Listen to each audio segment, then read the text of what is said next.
जय श्री राम। मेरा आज का ये वीडियो वृषभ राशि के जातकों के लिए बहुत ही खास है और ख़ास होने की वजह है मंगल का राशि परिवर्तन।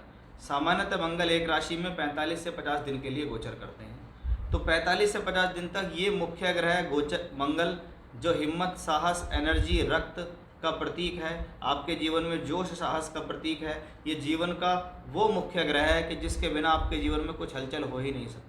अगर आप किसी काम में 100% दे रहे हैं तो मंगल की वजह से, आप एनर्जी लगा रहे हैं मंगल की वजह से, आप काम कर रहे हैं मंगल की वजह से कर रहे हैं। आपकी बॉडी के अंदर अगर रेड ब्लड सेल्स, जिनको हम लाल रुधिर कणिकाएं बोलते हैं, ये सब मंगल के प्रतीक हैं। आपकी बॉडी के अंदर मांस, मज्जा और ब्लड, ये सब रक्त का प्रतीक है, ये सब मंगल के प्रतीक हैं।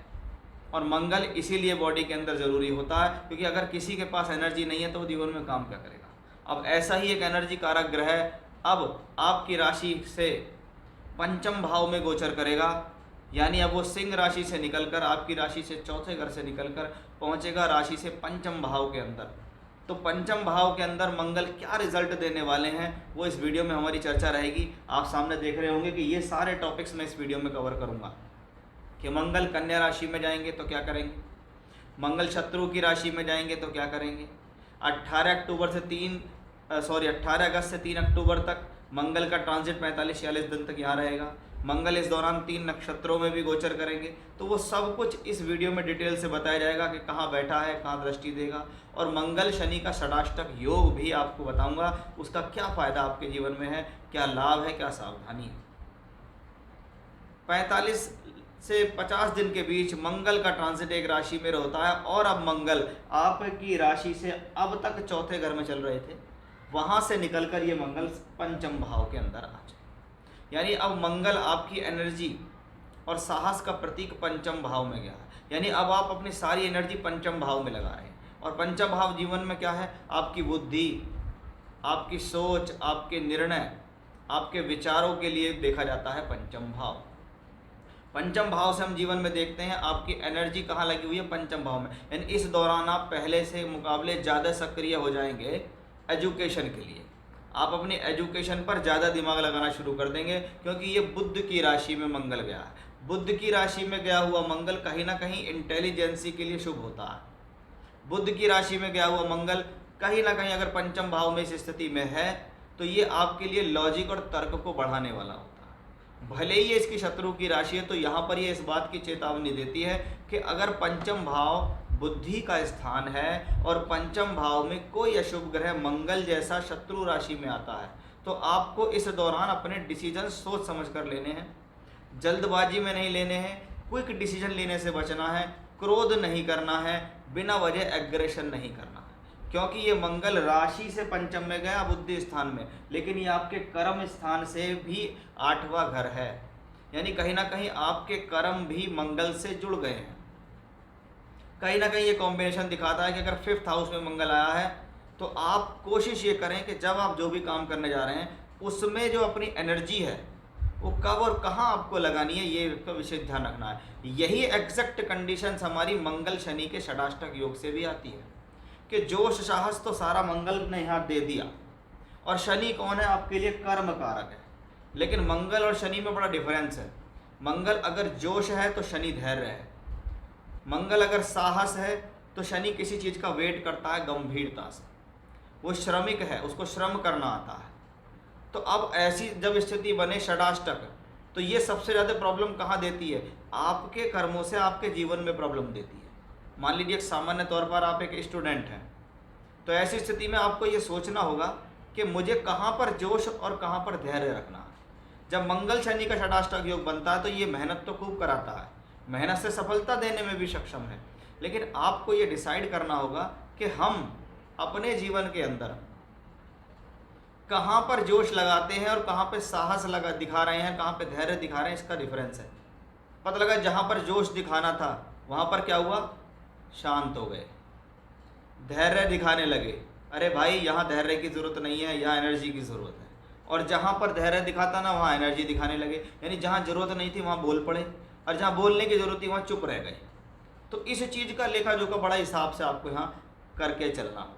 अब मंगल 5th हाउस में है, पंचम भाव बुद्धि का है, शिक्षा का है। आप अपनी बुद्धि से गलत निर्णय लेते हुए ही अपनी शिक्षा का नुकसान करेंगे, अपनी चतुराई से ही अपना नुकसान करेंगे। अदरवाइज आपको कोई भी प्रॉब्लम इस मंगल से इतनी खास या होने वाली नहीं है। अब मंगल यहाँ से बैठ के 12वें घर को अपनी राशि को देखता है, जिसको कर्म भाव का स्वामी शनि भी देखता है। इसका मतलब इस दौरान कुछ ना कुछ बाहर से जुड़कर प्रतिक्रिया होने वाली है। या तो कोई जॉब बाहर से मिलने वाली है, कोई काम बाहर से मिलने वाला है, कोई यात्रा बड़ी होने वाली है। कभी कभी इन्वेस्टमेंट होता है किसी चीज़ के लिए कि मैंने खर्च किया है और मैंने वहाँ खर्च करके कुछ अपने लिए प्राप्त किया। तो शुरुआत में खर्च किया, बाद में मुझे उससे प्राप्त हो गया। विदेश जाने की इच्छा है कि पढ़ने के लिए विदेश जाना, काम करने के लिए विदेश जाना, नौकरी के लिए विदेश जाने की शुरुआत यहाँ से हो गई, या आप इंतजार कर रहे थे तो आपका काम यहाँ हो गया, वो भी इस मंगल की वजह से ही है। मंगल का कनेक्शन सीधा 11th हाउस पे दृष्टि देता है। 11वें घर पे मंगल का पड़ रहा हुआ प्रभाव जीवन में किसी न किसी साधन से सोर्स ऑफ इनकम देने वाला होगा। किसी न किसी साधन से आपके जीवन में धन के आगमन पैदा करने में सक्षम होगा ये ग्रह। मंगल इस दौरान 7म भाव का मालिक होकर 5म भाव में गया। तो कभी कभी क्या है, पढ़ते हुए जीवन में किसी व्यक्ति की इंटरफेरेंस हो गई, यानी कोई विपरीत लिंग के प्रति आकर्षण आपका हो गया पढ़ाई करते समय। यानी ये वो कॉम्बिनेशन भी है जो लव रिलेशनशिप्स को शो करता है। ये वो कॉम्बिनेशन है जो नौकरी करते हुए कोई मिल गया या पढ़ाई के दौरान कोई मिल गया। इस प्रकार की स्थितियाँ भी मंगल से दर्शित होती हैं। 12वें का मालिक होकर 12वें को देखता है तो खर्च भी बढ़ाता है, यात्राएं भी कराता है, लेकिन दूर से जुड़कर लाभ भी देता है। बस ध्यान यहाँ ये विशेष रूप में रखना है कि भाई ये मंगल है, इसका काम है जोश का और साहस का, इसलिए इसको सेनापति कहा गया। और सेनापति का क्या काम होता है, सेना में सबसे आगे खड़ा होता है, बड़ा जोशीला और बड़ा साहस होता है। लेकिन जोश और साहस का प्रयोग जिस व्यक्ति को जीवन में करना आ जाए, असली व्यक्ति वही है। ये नहीं है कि आपके अंदर बहुत बल है तो आपने किसी गरीब या कमज़ोर को पीट दिया और आपने अपने आप को समझ लिया मैं तो बहुत बलशाली हूँ। ये बलशाली होना थोड़ी हुआ। जिस दिन आप अपने से ज़्यादा बली के सामने जाके खड़े होंगे उस दिन आपको पता लगेगा कि आप कितने पानी में हो। ये नहीं, तो जीवन की परिस्थितियों को संभालता है, घर को, परिवार को, अपनी बुद्धि को, अपनी एजुकेशन को, अपनी नौकरी को संभालता है, ये है साहस। एग्जैक्टली साहस की परिभाषा यही है। मंगल इस दौरान अगर आप देखेंगे तो उत्तरा, फाल्गुनी, हस्त और चित्रा नक्षत्र में गोचर करेगा, यानी सूर्य का नक्षत्र, चंद्र का नक्षत्र और मंगल का नक्षत्र। अब सूर्य आपके लिए चतुर्थेश है तो यहाँ तक स्थितियाँ मंगल की शुभ रहेंगी। उसके बाद चंद्रमा की दशा के नक्षत्र में गोचर होगा, चंद्रमा तृतीयेश है, जैसा मैंने बताया ट्रैवलिंग से होने वाला लाभ। तो शुरुआत का जो बीच का समय होगा 45 दिन में जो मध्य का समय होगा उस दौरान आपकी ट्रैवलिंग ज़्यादा बढ़ सकती है।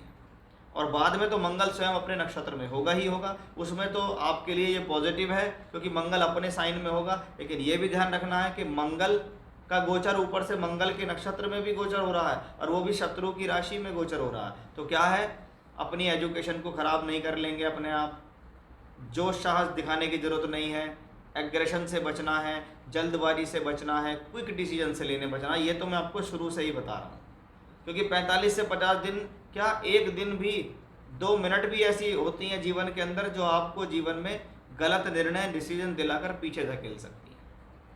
अब आप इन सब चीज़ों को समझेंगे तो इन सब चीज़ों को समझ के अपने जीवन में अप्लाई कर लेंगे तो ये मंगल का ट्रांसिट अपने आप ही शुभ हो जाएगा। और आप इसको समझेंगे नहीं, अप्लाई ही नहीं करेंगे तो आपके लिए नुकसानदायक भी हो जाएगा। तो ये था एक ट्रांजिट जिसके बारे में मैंने आज आपको बताया कि मंगल का राशि परिवर्तन वृषभ राशि के जातकों के लिए 45-46 दिन के लिए आ रहा है।